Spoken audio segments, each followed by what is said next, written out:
Good morning and welcome to this quick summary of what I'm expecting this morning, what I'm looking for today. FOMC last night, as you can probably see across the board, gave us a lot of dollar weakness, and as you can see on the announcement last night, after just maintaining off that 4-hourly 20, we can see spike up and then an immediate spike down, obviously pushing euro dollar and cable and Aussie dollar up last night.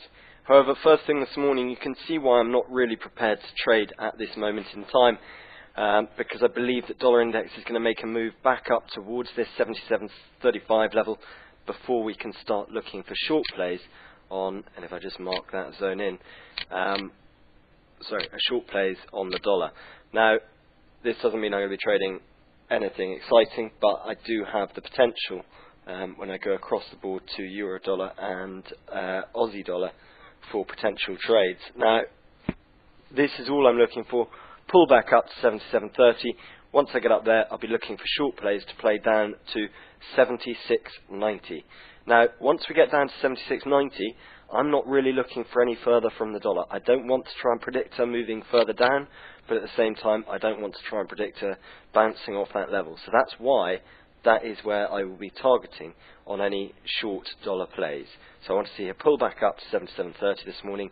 Then I'll be looking for my short plays on euro dollar, my long play on euro dollar, and then I'll be looking to close out once we get back down towards 76.90, and I'll then be looking to get done and dusted for the day, to be completely honest.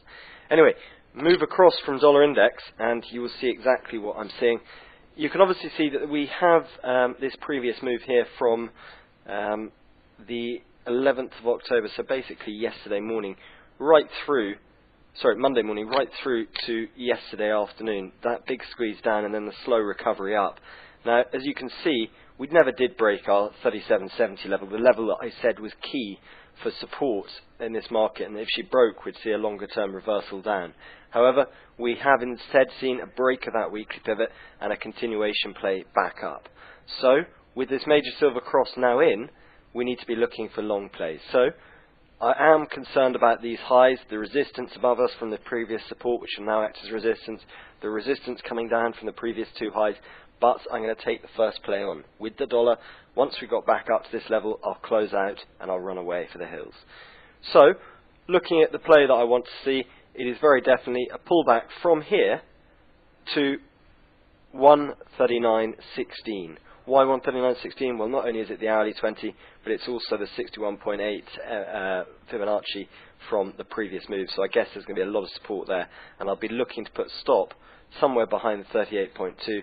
I'll be looking for entries anywhere within this zone. Now, it's purely just going to be on candle patterns and shapes, but anywhere within this zone here, I will be looking for a long play to build back up towards this resistance level at 139 or 140 even.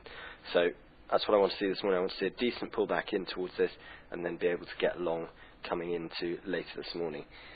Pound dollar, we move across. I'm afraid I'm not really overly keen on trading her apart from to the south. And the reason being, obviously, we've got a major golden cross coming in. We've got our major silver cross still in, and I think we're going to still see a lot of major resistance banging on its head against this door at 158.59.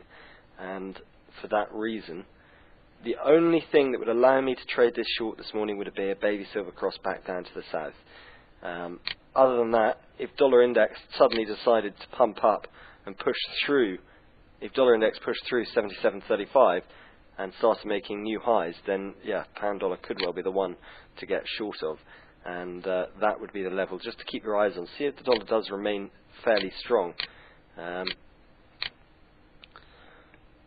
In fact, what you could say is, if we got euro dollar back down to the right place and you had cable at the potential zone here, you would have to say it would be worthwhile taking both of them on the opposite directions, because they both look like fairly decent setups to me, with potential to play off back down towards the lows on pound dollar. Now, I'm afraid looking at CAD, Swissy, everything else, I'm afraid the options just aren't there for me. It's only going to be euro dollar I'm looking for this morning. So I will keep you up to date. Have a good morning, and obviously I'll see you in a little while.